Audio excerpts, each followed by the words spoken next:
नमस्कार, सुदर्शन न्यूज देख रहे हैं आप। मैं हूं संगीता झा। बुलेटिन में शुरुआत करेंगे उत्तर प्रदेश की खबरों के साथ। उत्तर प्रदेश के राजधानी लखनऊ से एक चौंकाने वाला मामला सामने आया है, जहां एक मृत व्यक्ति के नाम पर लर्निंग लाइसेंस जारी कर दिया गया है, वो भी उसकी मौत के 3 महीने बाद। सवाल उठता है कि अब सिस्टम खुद ही सब कुछ कर रहा है तो गलती की जवाबदेही किसकी होगी। आपको बता दें कि पूरा मामला यूपी के परिवहन विभाग का है, जहां ऐसा लर्निंग लाइसेंस मिला है जो एक मृत व्यक्ति के नाम पर जारी हुआ है।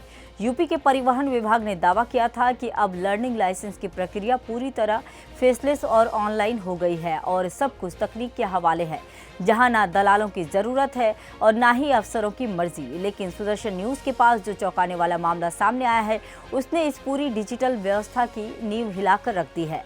आपको बता दें कि हमारे पास एक ऐसा लर्निंग लाइसेंस है जो एक मृत व्यक्ति के नाम पर जारी हुआ है, और वो भी उसकी मौत के 3 महीने बाद।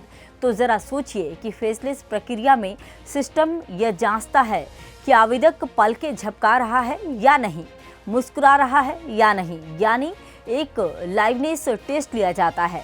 तो यहाँ अब सवाल उठता है कि एक मृत व्यक्ति ने ये सब कैसे किया, और साथ ही बता दें कि क्या सिस्टम को फर्क नहीं पड़ा कि स्क्रीन के सामने कौन है। क्या फेसलेस कहकर एक ऐसा सिस्टम खड़ा कर दिया गया है जो जिंदा और मुर्दे में भी फर्क नहीं कर पा रहा है। इस पूरे मामले को लेकर लखनऊ के आरटीओ संजय तिवारी का कहना है कि यह ऑटो अप्रूवल सिस्टम है, किसी भी अधिकारी का इसमें हस्तक्षेप नहीं होता। अगर सिस्टम खुद तय कर रहा है कि कौन पास होगा और कौन फेल, तो ये भी तय होना चाहिए कि गलती पर जवाबदेही किसकी होगी। और यह मामला सिर्फ एक लर्निंग लाइसेंस का नहीं है, और यह उस सोच का नतीजा है जहां यह मान लिया गया कि तकनीक सब कुछ कर लेगी, और बिना इंसानी विवेक, बिना समीक्षा, बिना जिम्मेदारी के इस पूरे कांड ने यह साफ कर दिया कि फेसलेस सिस्टम अब फेल सिस्टम में बदलता जा रहा है, जो न सिर्फ कानून की धज्जियां उड़ा रहा है, बल्कि यह भी साबित कर रहा है कि डिजिटल इंडिया की कुछ खामियां अब अपराधियों के लिए मौका बन चुकी है। क्योंकि अगर सिस्टम मरे हुए लोगों को भी जिंदा मान ले, तो फिर इस सिस्टम पर जिंदा लोग कैसे भरोसा करेंगे। इस खबर के बाद कई सवालिया निशान यहाँ उठते नजर आ रहे हैं। लर्निंग लाइसेंस के लिए कोई भी आवेदक परिवहन.gov.in पर जा करके ऑनलाइन आवेदन करे। आवेदन करते ही उसको सारे विकल्प आते जाएंगे, फीस जमा करे, उसके बाद एक ट्यूटोरियल आएगा, ट्यूटोरियल पढ़ने के बाद ऑनलाइन टेस्ट दे। ऑनलाइन टेस्ट देने के बाद अगर वो पास हो जाता है तो पास होते ही उसका ऑटो अप्रूवल हो जाता है। उसको अप्रूवल से मतलब ऑटो अप्रूवल ये है कि परिवहन विभाग के किसी भी अधिकारी कर्मचारी का उसमें कोई हस्तक्षेप नहीं है। वो स्वयं सॉफ्टवेयर से उसको लर्नर लाइसेंस ऑटो अप्रूव होकर के फिर वो प्रिंट करा करके निकाल सकता है। अच्छा, ऐसा है कि जो व्यक्ति आवेदन करता है, क्या ऐसा भी हो सकता है कि वो व्यक्ति ना बैठे, कोई दूसरा व्यक्ति बैठे उस पे अपने? देखिए, एक बार यहाँ पे लखनऊ में एक शिकायत आई थी कि किसी ऐसे व्यक्ति का लाइसेंस, लर्नर लाइसेंस बन गया था जिसकी मृत्यु हो चुकी थी। तो इसकी ये बात हम लोग मुख्यालय लेवल पे, शासन लेवल पे उठाए, तो सॉफ्टवेयर में प्रोविजन ये किया गया कि जो भी जिस व्यक्ति का भी इस तरह का लर्नर लाइसेंस बने तो उसमें आंखें ब्लिंक होनी चाहिए और स्माइल आनी चाहिए। तो कम से कम इससे इंश्योर हो जाएगा कि जो व्यक्ति लर्नर लाइसेंस प्रक्रिया में लर्नर लाइसेंस के लिए आवेदन किया है, वो लर्नर लाइसेंस की प्रक्रिया में भाग ले रहा है कि नहीं ले रहा है, इसको इंश्योर किया गया है। उसके बाद से फिलहाल अभी तक तो इसके बाद कोई ऐसी शिकायत नहीं मिली है कि कोई व्यक्ति इस प्रक्रिया के बाहर रहते हुए अपना लर्नर लाइसेंस बना ले। ऐसी शिकायत। परिवहन विभाग ने अपनी ज्यादातर सेवाओं को ऑनलाइन कर दिया, जिससे आवेदकों को अनावश्यक आरटीओ कार्यालय के चक्कर न लगाने पड़े। वहीं दूसरी तरफ सुदर्शन न्यूज के पास एक ऐसा लर्निंग लाइसेंस बन के आया जिसमें दलालों के नेक्सस की तकनीकी जानकारी और उनके नेक्सस की जड़ें कितनी लंबी हैं कि एक ऐसे व्यक्ति का लर्निंग लाइसेंस इशू हो गया। जानकारी के अनुसार उस व्यक्ति के लर्निंग लाइसेंस इशू होने के 3 महीना पूर्व भी उसकी मृत्यु हो जाती है। अब प्रक्रिया के अनुसार आखिर लर्निंग लाइसेंस की जो प्रक्रिया होती है, उसके अनुसार आवेदक को ऑनलाइन टेस्ट देना होता है। टेस्ट पास होने के बाद ही लर्निंग लाइसेंस जारी होता है। ऐसी स्थिति में किस व्यक्ति ने आवेदक की जगह पर उस जो पूरे प्रोसेस है उसमें भाग लिया और उसके बाद लर्निंग लाइसेंस इशू हुआ है। वहीं दूसरी तरफ जब सुदर्शन न्यूज ने जिम्मेदार अधिकारियों से इस बात करनी चाहिए, तो उनका साफ कहना था कि ऑनलाइन सेवाओं में अधिकारियों का किसी भी तरह से कोई भी हस्तक्षेप नहीं है। ऐसी स्थिति में हम आवेदक की किसी भी तरह से कोई भी मदद नहीं कर सकते हैं। बेहद फुल प्रूफ कहे जाने वाले एनआईसी के सर्वर पर जो एक दलालों के नेक्सस ने सेंध मारी शुरू कर दी है, ये बड़ा प्रश्न जरूर उठता है कि आवेदक के जो प्रपत्र सर्वर पर अपलोड किए जाते हैं, एनआईसी के सर्वर पर जो अपलोड किए जाते हैं वो कितने सुरक्षित हैं या उनका दुरुपयोग भी हो सकता है। फिलहाल इन सारे प्रश्नों के जवाब अभी भी समय के गर्भ में छुपे हुए हैं। कैमरामैन ललित के साथ संदीप मिश्रा, सुदर्शन न्यूज, लखनऊ। अब बात करेंगे यूपी के फर्रुखाबाद की, जहां थाना कादरी गेट क्षेत्र में स्थित डॉक्टर राम मनोहर लोहिया अस्पताल की है, जहां महिला कल्याण विभाग की विशेष सचिव सुधा वर्मा अस्पताल में निरीक्षण करने पहुंची तो सीधे द्वितीय तल पर स्थित एनआरसी वार्ड का निरीक्षण किया गया और यहां 11 कुपोषित बच्चों का इलाज चल रहा था। इस दौरान विशेष सचिव ने बच्चों के स्वास्थ्य की जानकारी ली और उनकी माताओं को फल और पोषण किट वितरित किए। निरीक्षण के दौरान जब उन्होंने देखा कि एनआरसी वार्ड दूसरी मंजिल पर है तो इसे ग्राउंड फ्लोर पर शिफ्ट करने के निर्देश दिए। साथ ही अस्पताल में शू कवर की कमी और रैंप के पास गंदगी मिलने पर उन्होंने नाराजगी जाहिर की। इस औचक निरीक्षण को लेकर अस्पताल के सीएमएस डॉक्टर अशोक प्रियदर्शी ने क्या कुछ कहा, सुनिए। क्या हुआ उसमें सब कुछ सही पाया गया। मोटी मोटी उसमें जो है कि कहीं बॉटल वगैरह साइड में पड़ी थी, उन पर मैं ध्यान दूंगा, उन्हें भी जो है। प्रमुख सचिव का दौरा था सर? ये प्रमुख सचिव लेवल के ही थे। बच्चों की चार्ट वगैरह के लिए क्या क्या गई हैं लगाने के लिए? नहीं तो उनका रूटीन चार्ट होना चाहिए, जो नहीं हो रहा है कह दिया ना, मैं लगवाऊंगा। आपके हिसाब से क्या लगा और बेहतर आप कर सकते थे? क्या है देना वो मैं बेहतर करूँगा। कैमरे निगेटिव चीज़ें हैं, मैं अपने उसमें बैठाया हूँ। ठीक है, और नेगेटिव चीज़ मिली शिफ्ट है करने वाली बात है, तो अब शिफ्ट को थोड़ा टाइम लगेगा। सर। एक तो तीसरी मंजिल पे एनआरसी वार्ड है, हाँ, बच्चों यही के तो फायर का भी बहुत ड्रॉबैक है, दिक्कत उसको फ्लोर पे होना चाहिए, तीसरी मंजिल पे नहीं होना। तो ले आएंगे सर, उसको नीचे ले आएंगे हम लोग। ले आए। अगली खबर यूपी के आजमगढ़ से है, जहां से बड़ी खबर सामने आ रही है। बता दें कि जहां प्रशासन ने कुख्यात माफिया ध्रुव सिंह उर्फ कुंटू सिंह की अवैध संपत्ति पर बड़ी कार्रवाई करते हुए उसे गैंगस्टर एक्ट के तहत कुर्क कर लिया है। आपको बता दें कि कुंटू सिंह इस समय कासगंज जेल में उम्र कैद की सजा काट रहा है और उसे बहुचर्चित सर्वेश सिंह सीपू हत्याकांड में दोषी करार दिया गया था और आजीवन कारावास की सजा सुनाई गई थी। प्रशासन की यह कार्रवाई जीयनपुर कोतवाली क्षेत्र के छपरा सुल्तानपुर गांव में की गई, जहां माफिया की करोड़ों की संपत्ति को गैंगस्टर एक्ट के तहत जब्त कर लिया गया। इस घटना पर विस्तार से जानकारी देते हुए एसपी ग्रामीण चिराग जैन ने जानकारी दी है और क्या कुछ कहा है, आइए आपको सुनवाते हैं। थाना जीयनपुर के अंतर्गत वर्ष 2022 में माफिया कुंटू सिंह के ऊपर गैंगस्टर के अंतर्गत मुकदमा दर्ज किया गया था, जिसमें उनकी पत्नी वंदना सिंह भी एक सदस्य थी। इनके गैंगस्टर के अंतर्गत इसके द्वारा अवैध रूप से कमाए गए पैसे से खरीदी गई संपत्तियों की जानकारी की जा रही थी, जिसको 14(1) के अंतर्गत गैंगस्टर की धारा 14(1) के अंतर्गत कुर्की की कार्रवाई की जाती है। इसी जानकारी के तहत हमको ये तहसील सगड़ी से जानकारी प्राप्त हुई कि इनके द्वारा 2009 में 2 जमीन खरीदी गई गांव सालेपुर में, जिसमें एक ज़मीन का मूल्य सर्कल रेट के अनुसार लगभग 6,88,000 रुपये है तथा द्वितीय ज़मीन का मूल्य लगभग 10,58,000 रुपये है। कुल मूल्य लगभग 17,46,000 रुपये है। इसको इनके द्वारा 2009 में अवैध रूप से कमाए हुए पैसे से खरीदा गया था, जिसको माननीय डीएम साहब के आदेशानुसार 14(1) के अंतर्गत कुर्क किया गया है। इसकी आज कुर्की के अंतर्गत मौके पर जाकर एससीओ सगड़ी, एसएचओ जीयनपुर और नायब तहसीलदार द्वारा कार्रवाई की गई है। आगे भी इसी तरह से इनकी अवैध रूप से कमाई गई प्रॉपर्टी को चिन्हित किया जा रहा है, उनको भी गैंगस्टर के अंतर्गत कुर्क किया जाएगा। अगली खबर यूपी के रायबरेली से है, जहां फर्जीवाड़े का बड़ा मामला सामने आया है। पहले फर्जी जन्म प्रमाण पत्र और अब फर्जी निवास प्रमाण पत्र बनाए जाने का खुलासा हुआ है। बता दें कि बछरावा थाना क्षेत्र के शेखपुर समोधा गांव में स्थित सियाराम जन सुविधा केंद्र में यह गोरख धंधा चल रहा था। सूचना पर एसडीएम सचिन यादव ने छापेमारी की, जहां फर्जी डिजिटल सिग्नेचर से प्रमाण पत्र बनाए जा रहे थे। कंप्यूटर, लैपटॉप समेत पूरा जन सुविधा केंद्र सीज कर दिया गया। वहीं लेखपाल की सूचना पर एफआईआर दर्ज हुई है और पुलिस ने 2 आरोपियों को गिरफ्तार कर लिया है। गौरतलब है कि पिछले 1.25 साल में करीब 50,000 फर्जी प्रमाण पत्र जारी किए जा चुके हैं। फिलहाल जांच जारी है और जिले में इस तरह के कई अन्य फर्जीवाड़े के ठिकानों पर भी नजर रखी जा रही है। खबर उत्तर प्रदेश के आजमगढ़ जिले से सामने आ रही है, जहां जिला प्रशासन और पुलिस ने गैंगस्टर एक्ट के तहत एक बड़ी कार्रवाई को अंजाम दिया है। जिला मजिस्ट्रेट आजमगढ़ के आदेश पर थाना रौनापार क्षेत्र में कुख्यात गैंगस्टर अनिल यादव की करीब 1 करोड़ रुपए मूल्य की अवैध संपत्ति को कुर्क कर लिया गया है। यह कार्रवाई प्रशासन की ओर से अपराध और माफिया के खिलाफ चलाए जा रहे अभियान में की गई है। गौरतलब है कि जिला मजिस्ट्रेट आजमगढ़ के आदेश पर अवैध संपत्ति को कुर्क किया गया। साथ ही बता दें कि अनिल यादव का आपराधिक इतिहास काफी लंबा रहा है। आरोपी के विरुद्ध गंभीर धाराओं में कुल 10 से ज्यादा मामले दर्ज हैं, जिनमें हत्या के प्रयास, गैंगस्टर एक्ट जैसी धाराएं शामिल हैं। और इस पूरे मामले को लेकर एसपी ग्रामीण चिराग जैन ने क्या कुछ कहा, सुनिए। थाना महाराजगंज में वर्ष 2022 में एक अपराधी है अनिल यादव और उनके 4 अन्य सदस्यों के ऊपर गैंगस्टर की कार्रवाई की गई थी। जिस गैंगस्टर कार्रवाई के अंतर्गत 14(1) के धारा के अंतर्गत इनके द्वारा अवैध रूप से कमाए गए पैसे की अंतर्गत खरीदी गई संपत्तियों को पहचान की जा रही थी, उसकी जांच की जा रही थी, जिसमें हाल ही में ये जानकारी प्राप्त हुई थी कि इनके द्वारा 5 जमीनें गांव कुड़ही तहसील सगड़ी में खरीदी गई हैं, जिसमें से 4 संपत्ति इन्होंने अपने नाम से और 1 संपत्ति अपने पत्नी के नाम से खरीदी है। ये पूर्व में हत्या जैसी गंभीर अपराधों को कारित कर चुके हैं।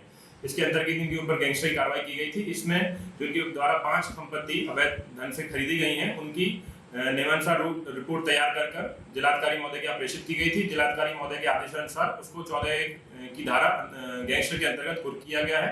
इसी कुर्की के अंतर्गत इनकी मूल्य सर्कल रेट पर लगभग 21,66,000 रुपये है तथा मार्केट रेट इनका लगभग 1 करोड़ के लगभग है। उनको आज सीओ सगड़ी, नायब तहसीलदार सगड़ी, एसओ महाराजगंज, एसओ द्रोणापार एवं अन्य टीम के साथ कुर्क किया गया है। इनके द्वारा और भी अपराध से अर्जित संपत्ति की पहचान की जा रही है। जो भी संपत्ति प्राप्त होगी उसको भी नियमानुसार कुर्क किया जाएगा। यूपी के फर्रुखाबाद से बड़ी खबर सामने आई है, जहां नवाबगंज नगर पंचायत में आक्रोशित महिलाओं ने तालाबंदी कर दी है। जहां वार्ड भगत सिंह के मोहल्ले में नाली निर्माण न होने के चलते सड़कें जलभराव और कीचड़ से भर गई हैं। स्थानीय महिलाओं ने गंदगी, मच्छरों और बीमारियों के डर से नगर पंचायत पहुंचकर कर्मचारियों को बाहर निकाल दिया और गेट पर ताला जड़ दिया। हालात बिगड़ते देख मौके पर एसडीएम से महिलाओं की बात कराई गई, जिसके बाद 15 दिन में नाली निर्माण का आश्वासन मिलने पर महिलाओं ने ताला खोल दिया और पूरा मामला फर्रुखाबाद के नवाबगंज नगर पंचायत का है। खबर उत्तर प्रदेश के आजमगढ़ जिले से है, जहां हाईवे पर की गई खतरनाक स्टंटबाजी ने पुलिस प्रशासन की नींद उड़ा दी है। सोशल मीडिया पर एक वीडियो तेजी से वायरल हो रहा है, जिसमें कुछ युवक तेज रफ्तार कार में स्टंट करते नजर आ रहे हैं। कोई कार की छत पर बैठा है तो कोई सनरूफ से बाहर निकलकर हाथ लहराते हुए सड़क पर खतरे की सौगात बन चुका है। यह वीडियो कंधरापुर थाना क्षेत्र का बताया जा रहा है। वीडियो में साफ देखा जा सकता है कि एक काली रंग की कार हाईवे पर तेज रफ्तार में दौड़ रही है, जिसमें सवार युवक सड़क सुरक्षा के सभी नियमों की खुलेआम धज्जियां उड़ा रहे हैं। इस मामले पर पुलिस ने वीडियो की जांच शुरू कर दी है और वीडियो में नजर आ रही गाड़ियों की पहचान की जा रही है और मुकदमा दर्ज कर पुलिस ने आगे की कार्रवाई शुरू कर दी है। कंदरापुर के अंतर्गत सोशल मीडिया के माध्यम से एक वीडियो संज्ञान में आया था, जिसमें कुछ 15-20 गाड़ियों को लेकर लोग गाड़ियों से बाहर निकलकर स्टंटबाजी कर रहे थे। इस वीडियो का तत्काल रूप में संज्ञान लेते हुए एसएचओ कंदरापुर को जांच हेतु निर्देशित किया गया है। जांच में जो भी तथ्य प्रकाश में आएंगे उनके आधार पर कानूनी कार्रवाई की जाएगी। इस तरह की शोबाजी करने वालों के देखिए, इसमें वाहनों को जब्त भी किया जाता है और निरोधात्मक कार्रवाई भी उन व्यक्तियों के विरुद्ध जो इसमें इस तरह से स्टंटबाजी करते हैं उनके विरुद्ध की जाती है। यूपी के चित्रकूट से एक बड़ा और गंभीर मामला सामने आया है, जहां एआरटीओ विवेक शुक्ला के संरक्षण में सैकड़ों बिना नंबर प्लेट वाले ट्रक सड़कों पर मौत बनकर दौड़ रहे हैं। हाल ही में ऐसे ही एक ट्रक की चपेट में आकर एक दंपत्ति की मौत हो गई, लेकिन अब तक न तो कोई कार्रवाई हुई और न ही ट्रकों पर कोई रोक लगाई गई।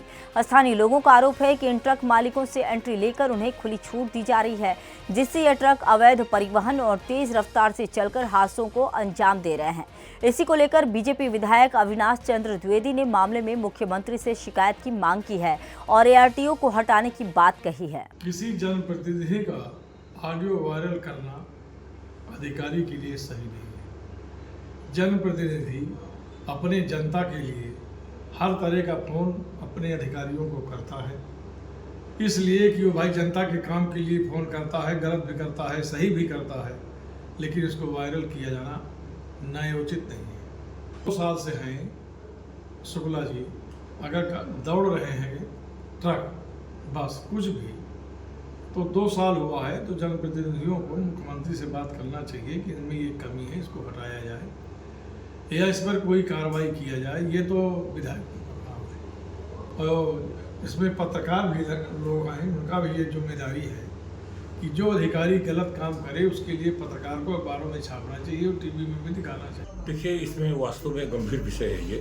जो आपने रखा है। और मैं हमेशा से उस समय भी मैंने कहा था जब ये कोरोना काल चल रहा था कि कोरोना का तो नाम है, सब ज़्यादा कोरोना से ज़्यादा मौतें दुर्घटनाओं पे हो रही है और प्रतिदिन हो रही हैं, पूरे देश में हो रही हैं, हमारे क्षेत्र में हो रही हैं।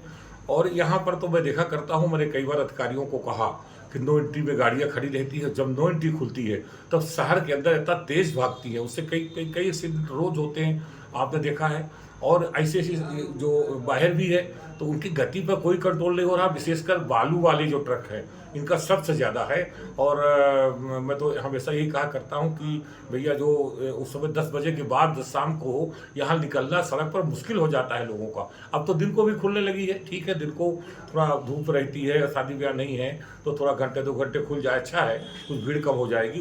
मैं उस विषय को गलत नहीं कह रहा हूँ, लेकिन गति ठीक रहना चाहिए और गति इसकी ठीक रहे। और दुर्घटनाएं जो हो रही हैं और नंबर प्लेट की गाड़ियां, वास्तव जो आपने एक विषय रखा है, नंबर प्लेट की गाड़ियां भरतकूप एरिया में मैं तो विशेष तौर से देखा और वहां पर अभी कई एक्सीडेंट हुए, उसमें बिना नंबर की गाड़ियां थी। अभी वो पति पत्नी जो दोनों मरे थे, वो शिक्षक थे दोनों, और जिस तरह से उनका हुआ वहाँ मैं भी गया था तो उसमें बिना नंबर की गाड़ी आई, कई जगह बिना नंबर की गाड़ी आपको मिलेगी। तो ये भी एक चिंता का विषय है और इस विषय में मैं उसमें यही कहना चाहता हूँ कि जो ये फर्जी कहते हैं हम यातायात सप्ताह मना रहे हैं, तो केवल खाना पूरी करके यातायात सप्ताह बनाना है अगर, तो अब मैं कहता हूँ जहाँ गाड़ियाँ खड़ी है वहाँ जाओ ना। उत्तर प्रदेश के हरदोई से एक दिल दहला देने वाली खबर सामने आ रही है, जहां शादी की खुशियां देखते ही देखते मातम में तब्दील हो गई। बारात से लौटते समय एक कार अनियंत्रित होकर दुर्घटनाग्रस्त हो गई, जिसमें 5 लोगों की दर्दनाक मौत हो गई, जबकि 6 अन्य लोग घायल हो गए। यह हादसा मझीला थाना क्षेत्र के भोप्पा पुरवा मोड़ के पास हुआ, जब एक कार पाली से कुसुमा गांव से बारात से लौट रही थी। बताया जा रहा है कि कार अचानक अनियंत्रित होकर दुर्घटनाग्रस्त हो गई। मौके पर मौजूद लोगों ने तुरंत पुलिस को सूचना दी। सूचना मिलते ही पुलिस घटनास्थल पर पहुंची और सभी घायलों को एम्बुलेंस की मदद से अस्पताल पहुंचाया गया। ड्यूटी पर मौजूद डॉक्टरों ने 5 बारातियों को मृत घोषित कर दिया, जबकि बाकी घायलों को बेहतर इलाज के लिए हायर सेंटर रेफर कर दिया गया है। 30-31 मई 2025 की रात्रि को थाना पाली के मोहल्ला पटिया नीम से नीरज सनाफ राम सेवक की बारात थाना मझिला के ग्राम कुसुमा गई हुई थी। वापस लौटते हुए बारातियों की एक कार भोप्पा पुरवा मोड़ थाना मझिला के पास अनियंत्रित होकर दुर्घटनाग्रस्त हो गई। पुलिस तत्काल मौके पर पहुंची। पुलिस द्वारा एम्बुलेंस के माध्यम से घायलों को तत्काल CSC शाहाबाद भेजा गया, जहां पर डॉक्टरों द्वारा 5 लोगों को मृत घोषित कर दिया गया एवं 6 लोगों को बेहतर उपचार हेतु हायर सेंटर रेफर किया गया है। पुलिस द्वारा पोस्टमार्टम एवं पंचायतनामा की कार्रवाई कराई जा रही है। अग्रिम वैधानिक कार्रवाई प्रचलित है। यूपी के फर्रुखाबाद से एक दिल दहला देने वाला मामला सामने आया है, जहां छेड़छाड़ का विरोध करना एक 13 साल की मासूम बच्ची को अपनी जान देकर चुकाना पड़ा। गौरतलब है कि थाना अमृतपुर के करनपुर गांव में बच्ची की हत्या कर शव को पहले घर में दबाया गया, फिर 2 दिन बाद भूसे के ढेर में फेंक दिया गया। पुलिस जांच में सामने आया है कि गांव के ही युवक ने बच्ची से छेड़छाड़ की थी और विरोध करने पर उसकी गला दबाकर हत्या कर दी। आरोपी की मां भी इस पूरे मामले में संलिप्त पाई गई। अपर पुलिस अधीक्षक संजय सिंह ने खुलासा करते हुए बताया कि दोनों आरोपियों को गिरफ्तार कर लिया गया है और आगे की कानूनी कार्रवाई की जा रही है। 26 मई को एक 13 वर्षीय बालिका अपने गांव करनपुर थाना क्षेत्र अमृतपुर में है, वहां से घर से निकली थी दाल खरीदने के लिए, लेकिन उसका पता नहीं चला। इस संबंध में तत्काल FIR थाना में लिखा गया और टीमें बना दी गई। निर्देशित किया गया सभी को कि बच्ची को शीघ्र पता लगा। 2 दिन बाद 28 तारीख को उस बच्ची का डेड बॉडी एक भूसे के ढेर में मिला। इस संबंध में पुलिस अधीक्षक महोदया द्वारा तत्काल निर्देशित किया गया सभी टीमों को, जिसमें कि SOG, सर्विलांस, थाना प्रभारी और CO अमृतपुर सभी को उसमें लगाया गया घटना का अनावरण हेतु, और इसमें सफलता प्राप्त हुई। जो घटना का विवरण इस तरह का है कि 26 को जो बच्ची थी 13 वर्षीय, दाल खरीदने अपने घर से दुकान पे गई थी। उसी समय बारिश हो रही थी। बारिश की वजह से वो एक जगह खड़ी थी, जहाँ पे पड़ोस का ही एक अभियुक्त है, जिसने उसको छेड़छाड़ के उद्देश्य से अपने घर में बुला ले गया। उसने छेड़छाड़ का प्रयास किया। जब लड़की ने विरोध किया तो उसका गला दबा के हत्या कर दिया। फिर उसने अपने घर में ही गड्ढा खोद के उसको गाड़ा। जब बॉडी उसकी फूल गई, ऊपर आने लगी, फिर उसने 1 दिन के बाद बॉडी को अपने घर के सामने ही भूसे के ढेर में फेंक दिया। इस तरह से घटना है। घटना में जो उसकी माँ है, गड्ढे के बारे में उसको पता था, उसने पुलिस को नहीं बताया। दोनों अभियुक्तों को गिरफ्तार किया गया है, जिसमें अभियुक्त है और उसकी माँ है। इसमें जो टीम है उसने बहुत अच्छा कार्य किया है। घटना का अनावरण कर दिया गया है, अन्य आवश्यक कार्रवाई की जा रही है। खबर कर्नाटक से है, जहां लगातार बारिश और बाढ़ के खतरे को देखते हुए जो पुल बंद कर दिए गए थे उन्हें अब दोबारा खोल दिया गया है। महाराष्ट्र के घाट क्षेत्रों और चिकोड़ी उपविभाग में बारिश में आई कमी के चलते कर्नाटक के बेलगावी जिले में स्थित मलिकवाड़, दत्तवाड़ और कल्लोल यडूर नदी पुलों को अब आम जनता के लिए खोल दिया गया है, जिसकी वजह से अब कृष्णा नदी के किनारे रहने वाले लोगों ने राहत की सांस ली है। खबर असम के डिब्रूगढ़ से सामने आ रही है। आपको बता दें कि ब्रह्मपुत्र नदी के जलस्तर में तेजी से वृद्धि हो रही है, जिससे आसपास के इलाकों में भयावह स्थिति बनी हुई है। नदी का खतरे का निशान 105.70 मीटर है, जबकि ब्रह्मपुत्र नदी 105.40 मीटर पर बह रही है। बारिश लगातार जारी है, ऐसे में जलस्तर और बढ़ने की संभावना बनी हुई है। प्रशासन ने इसको लेकर अलर्ट जारी कर दिया है और राहत कार्यों को तेज कर दिया है। इसके साथ ही नदी के किनारे रहने वाले लोगों से सावधानी बरतने और सतर्क रहने की अपील की गई है।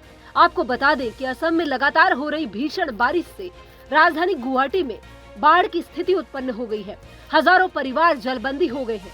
लोगों को खाने के साथ ही पीने के पानी के लिए जद्दोजहद करना पड़ रहा है। प्रशासन बाढ़ पीड़ितों के लिए सहायता का हाथ बढ़ा रहा है, लेकिन वह अपर्याप्त नजर आ रहा है। दूसरी तरफ अरुणाचल प्रदेश व असम में लगातार हो रही बारिश से ब्रह्मपुत्र नदी के साथ ही अन्य सहायक नदियां उफान पर है। वहीं देर रात से ही नदी के जलस्तर में बेतहाशा वृद्धि देखने को मिल रही है। बारिश को देखते हुए ब्रह्मपुत्र नदी के जलस्तर में और अधिक वृद्धि होने की संभावना जताई जा रही है। फिलहाल के लिए इस बुलेटिन में इतना ही। देश दुनिया की तमाम खबरों के लिए देखते रहिए सुदर्शन न्यूज। जय हिंद।